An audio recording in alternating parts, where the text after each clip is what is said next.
telling me something about Frankenheimer, I think. But we more or less lived for the dramatic screw ups. I remember, I think mostly dramatic shows were four cameras. And sometimes think that Frankenheimer lived for the day that he'd lose a camera. And then I was in another studio.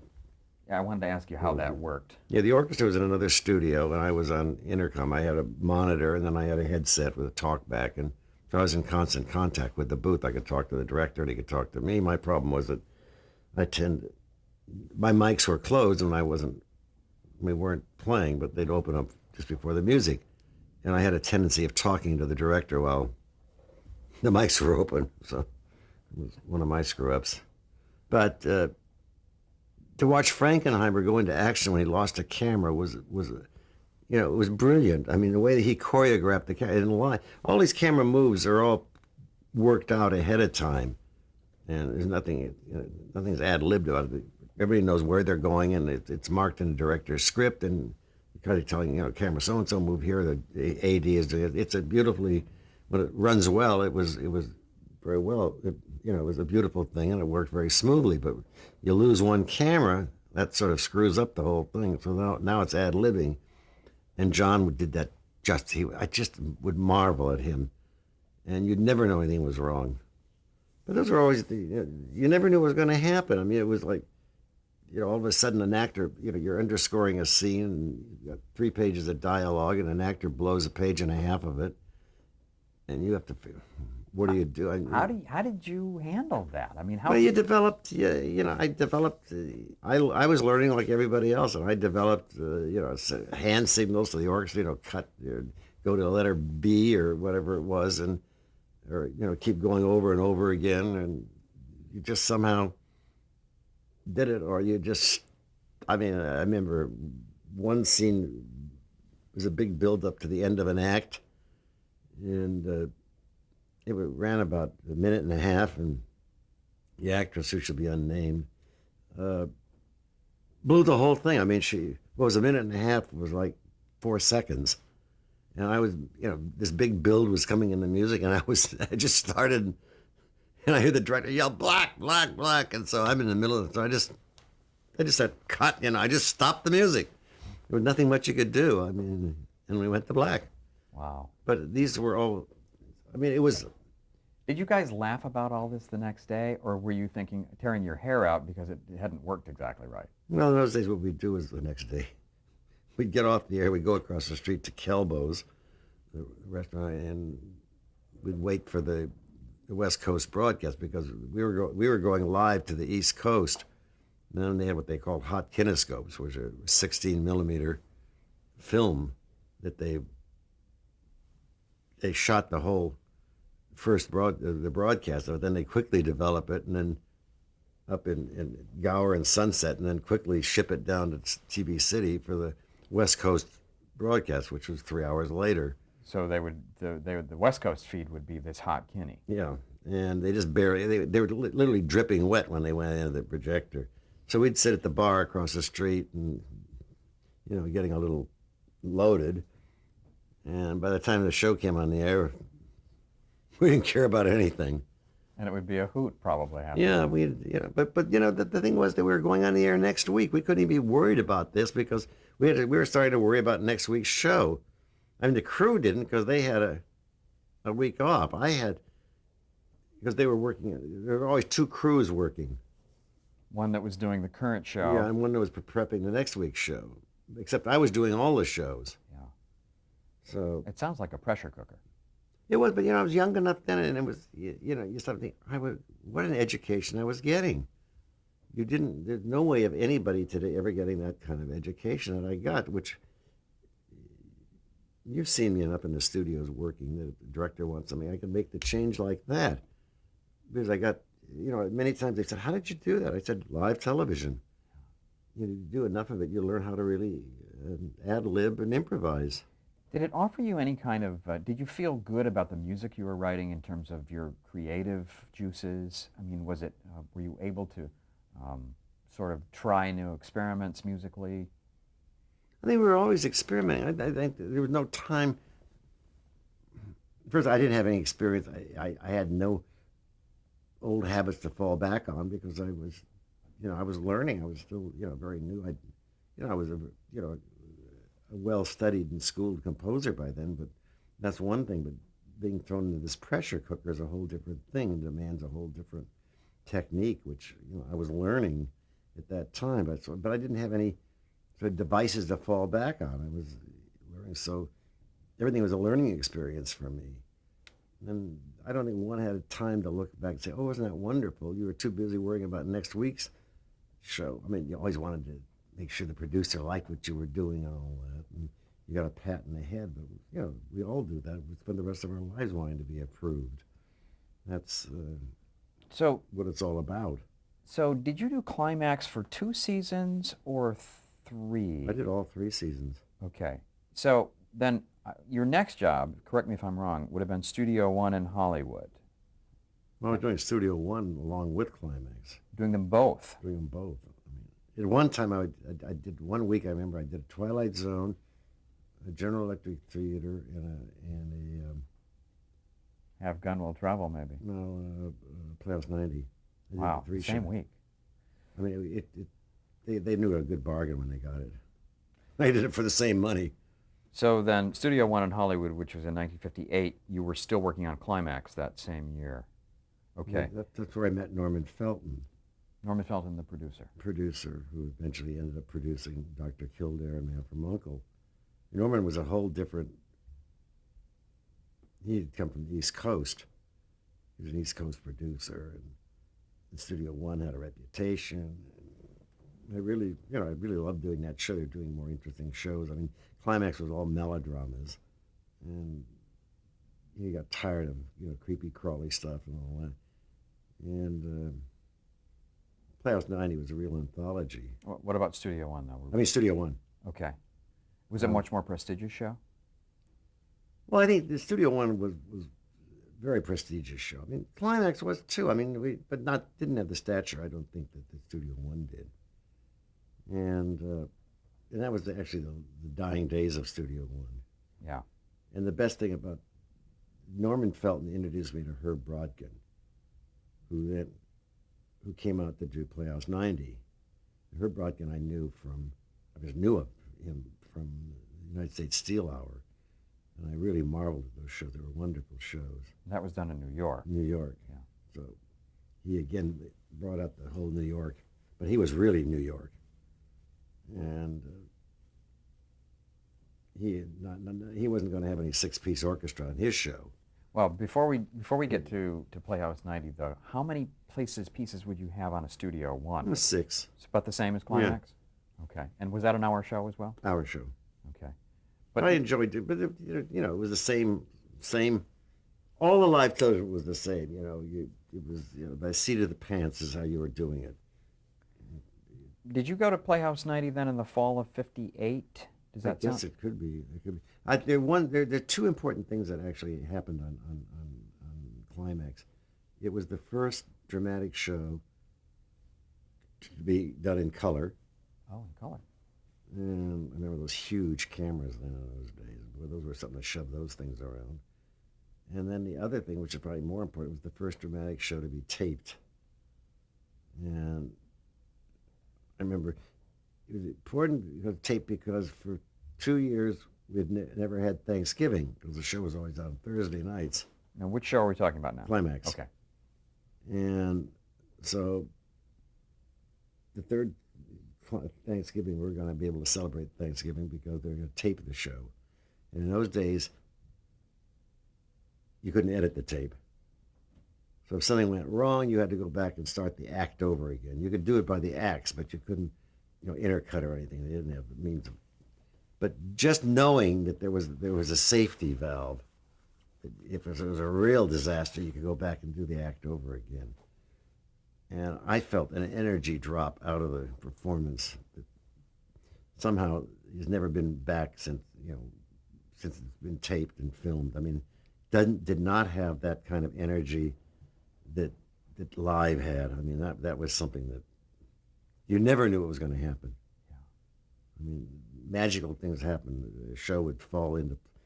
I remember doing show. It was the Playhouse 90. I mean, it was a total disaster. I mean, Fielder Cook was the director. He was a wonderful director, and never really was appreciated, I don't think. Uh, and this is the worst disaster I've ever. And I was out in the hallway just before going on the air, and somebody came up to Fielder and said, how's the show going? Oh, Fielder said, it's going to be wonderful. And I thought, you're out of your mind. This is a disaster. Went on a show. It was absolutely brilliant. It just, all the pieces fell into place. And, I almost got to believe that, your bad dress rehearsal meant a great show or something like that. The great dress rehearsal usually meant that everybody spent all their energy and it was gone. They did the real performance. So, but that was always the exciting thing about doing it live. You never knew, and so you were always on your toes. When had Playhouse 90 already gone on the air by the time you got to do it? It had been on for a season or two? Yeah, because yes, they wouldn't let me off of Climax to do it. That was the problem. And what producer did you wind up working for on Herb Playhouse? Brodkin. Okay. And I remember and that's when Herb insisted on an 18-piece orchestra for his show. And his shows, and I remember I moved over because Norman Felton, who I'd worked on Studio One, who was a very close friend of Herb's, and recommended me to Herb. And I went to meet him. And I remember the show was Child of Our Time, that George Roy Hill directed. And Herb said, I work with so-and-so in New York. He could write music in a phone booth, and I felt like saying it sounded like he read it, but I didn't. And Herb said, I'll tell you, I'm going to let you do this show, and if I don't like it, you won't work for me again. But if I like it, you'll do all my shows. And I loved Herb for that gruff, honest, and he was, and I did a lot of work with him, including a feature film for him later on, and he was very loyal to me, and everything he did, he wanted me to do, because he liked that first show. So I worked for him, and then it was that was the thing about this whole period in the 50s in television that made it so special was it was a writer's medium. The writers ruled. Something the writers that we were working with, Patty Chayefsky, Rod Serling, Reggie Rose, J.P. Miller, Tad Moselle. I mean, the list goes on and on and on. And the writers were there from the day they first read the script till we went off the air. Nobody touched a word without discussing it with the writers. The actors, the director, they'd all discuss it, but the writer was there. And it was some of the shows at Playhouse 90 are, realize we're not just but all of live television. They're classic shows. They're plays, 12 Angry Men, The Middle of the Night, Judgment in Nuremberg, Day of Wine and Roses, The Miracle Worker. I mean, you go on and on. Marty, you go on and on. This from a literature standpoint, this was important. I mean, did you realize it then? No. That was the wonderful thing. I had come from radio, and I was bitching the whole time. God, radio was so much better than this. This television is such a screw up. I mean, it's a total disaster. Nobody knows what they're doing. Nobody knows what, nobody appreciates what they have at the time they're having it. I think this is true in all aspects of life. And we certainly didn't know it. I mean, I can't speak for them. I certainly didn't think. Because all I was concerned with, most of us were only concerned with, well, we lived through this week, and then after we lived through this week, we got to do it again next week. So we thought we were jerky. This is ridiculous. I mean, what happened to radio? Radio was so great. And of course, there were a lot of people that came from radio into television. Unfortunately, most of them didn't make it. A lot of actors they did fine, but I knew all these actors from my days in radio, and we'd sit and commiserate with each other. What a jerky business this live television, this television. And so we didn't realize it. And I certainly didn't realize at that time that, I was part of a historical movement that would never be again.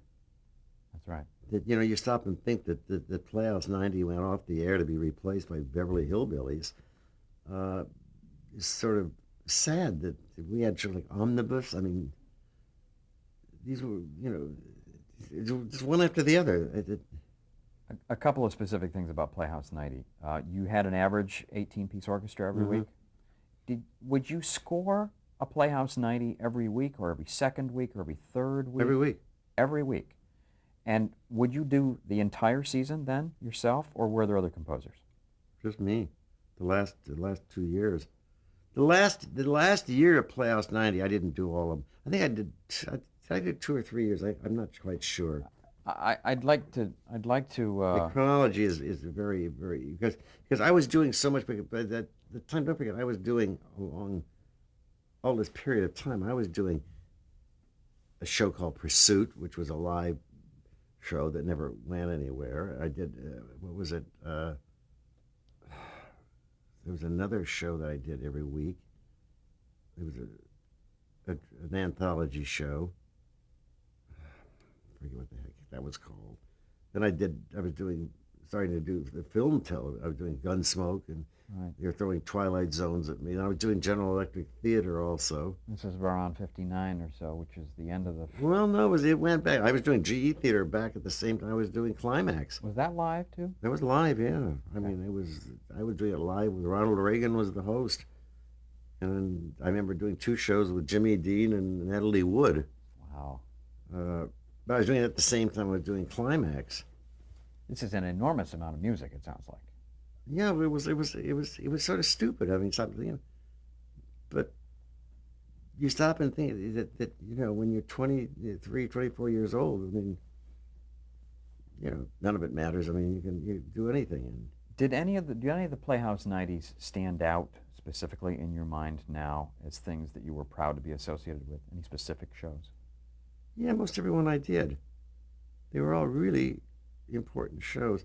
And I met, that's where I met Frank Schaffner. Was on Playhouse 90. The director. Yeah, who I later went and did 7 films with, including Patton and Planet of the Apes and Mhm. So we had a great relationship. But Frank was very funny. He would come over, he'd be rehearsing, and then he'd come over and look at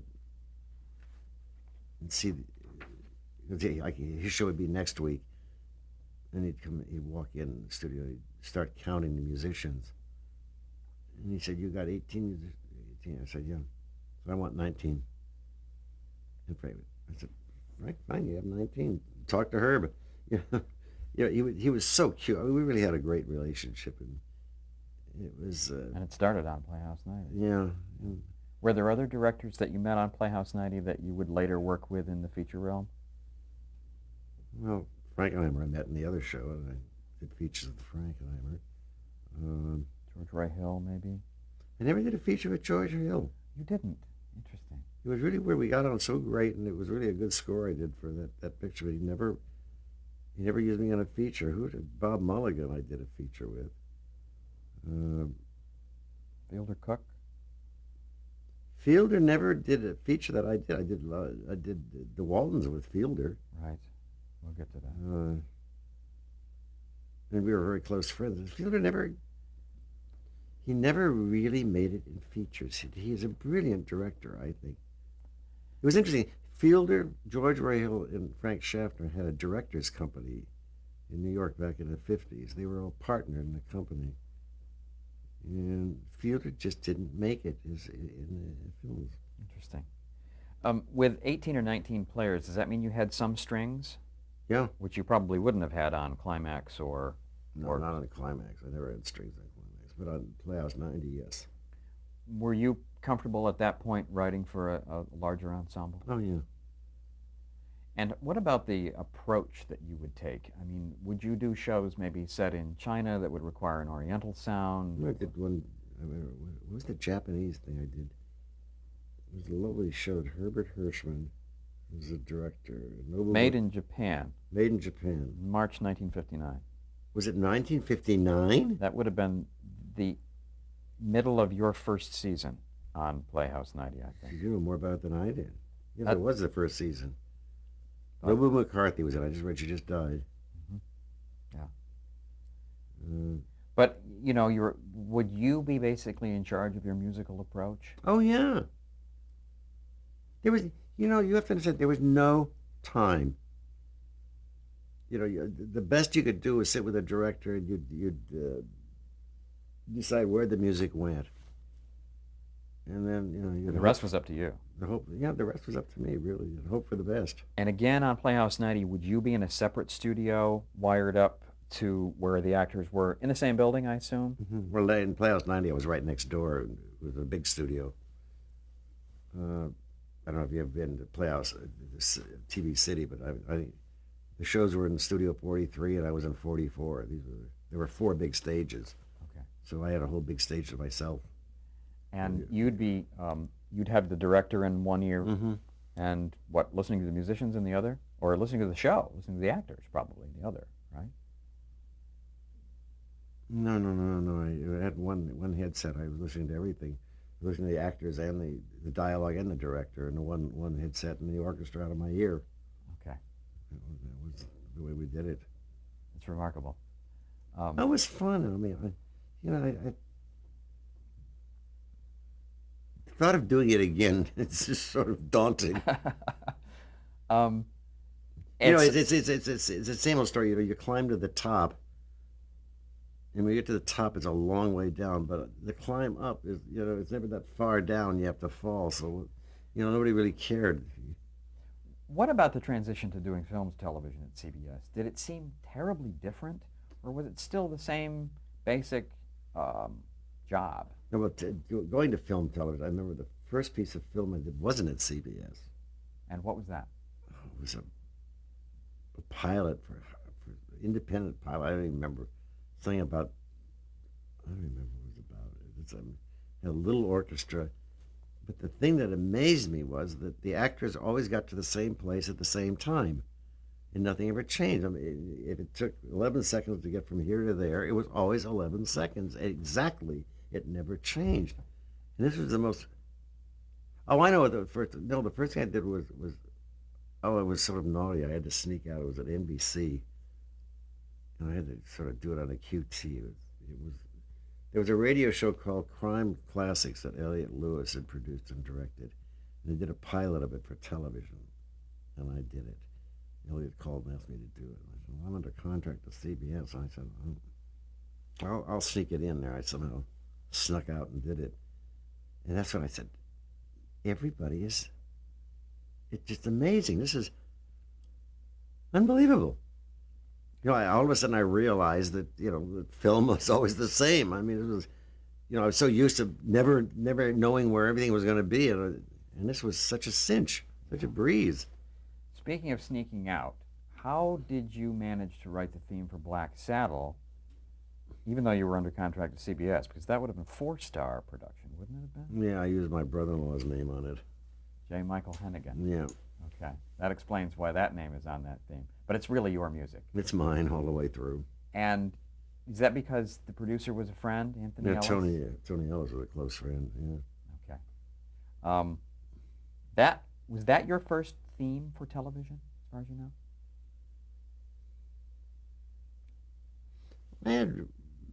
Didn't I write some themes at CBS? Well, you did, but I'm wondering if Black Saddle might have been first. Oh, was there a date on it? 1959. No, I think I had done lineup before that, didn't I? Oh, could be. Because the lineup was your theme, I think. That was my theme, yeah. Lineup was my theme, and I did some other shows that didn't make it. I did some pilots. I did quite a few pilots at CBS. It didn't get on the air. Some of the film television you did at CBS before you left the network were things like Perry Mason. You did a couple of those. Some Gunsmoke. Gunsmoke. Have Gun Will Travel. Did I do a Have Gun? I don't think I did Have Gun Will Travel. Did I say I did? I think you did. Oh, okay. In late 1960, just before you left. Mm. I have the impression you were really cranking it out in the last year that they assigned you. I was doing 2-3 shows a week. Let's talk briefly about The Twilight Zone. Just another show. There was no sense that what you were making was groundbreaking or original. I just knew there was a lot of freedom on it. I mean, they gave you to do, more interesting things. But that's a whole different discussion of television music back in those days. We were living in a television. By the time the late 50s, everybody working in television above the line, or the writers, the composers, the directors, the actors. This was our way to get into features. I mean, it's a totally different world today where everybody is a niche, and, and once you get into your particular niche in television, you're doomed That's right. It's hard to get out. to stay in that. I mean, if you're doing episodic, I'm talking about composer. If you're writing music for episodic television, you can pretty well bet the rest of your life you're going to be writing music for episodic television, or miniseries, or hour television, or sitcoms. I mean, it's but back then, we, the directors, and all of us, were saying that this is our claim, to move into feature films. And Frankenheimer was one of the first directors to move into feature films, direct from television. Yeah. Well, let's just detour briefly. You did Black Patch around 1957 or so. That was your first feature credit. It was my first feature credit, and I wrote it on my 2-week vacation, and From CBS took the money. They did. It was a loan out. Yeah. Wow. And you got that because you had known William Conrad from Yeah. radio. Right. And he He was a very close friend of the director, and he sold me to the director, and the director went to George Montgomery, who produced the show and starred in the show. And again, I was so cheap they couldn't say no. having done that first feature, were you then sort of itching to get out of television and stay in features, or wasn't it like that? No, I think by doing that, I knew eventually that I would. There are people who wanted me to do a feature, but the producers wouldn't hire me, or wouldn't. I just came from that little, that other world. And I didn't really have any big credits or anything. So during that period that I was doing Playhouse 90, and actually Alfred Newman took note of me and was very impressed. And Alfred Newman at the time was a music director at 20th Century Fox. No, he had just left Fox, because he had said at that time that if he was still at Fox, he would have hired me and put me on the staff. So this would have been around 1960 or so, after he had left Fox and gone The to late Universal. 50s, yeah. Yeah. And so he recommended you for a feature, is that right? Yeah, Lonely the Brave. Yeah, which you wound up doing in '62. Yeah, which he got from me. That's great. But that was basically what we were all, I guess we all wanted to go on to features. And so when I finally left CBS, not by choice, but I got fired. Oh, well, hold that thought then, because I want to just touch briefly on The Twilight Zone, which started in the fall of 1959. And you did, So when I did my first one, 1959, yeah. But you did 7, I think, in that first season. I did. 59 to 60, I think that's right. They were fun to do. I mean, it was like, but it was just another television show as far as I was concerned. You remember how big an ensemble you had? Oh, I was very small, like 5 or 6. The Invaders was the biggest, where I had I think 13 strings or something like that. Yeah. And The Invaders was largely without dialogue. Yeah, it was. That was a fun show, because I knew that there was no dialogue in it, and there was not without. It was most of it was zero. So music had to carry the dramatic burden. Music and sound effects. Yeah. Uh, Let's hold that thought right now and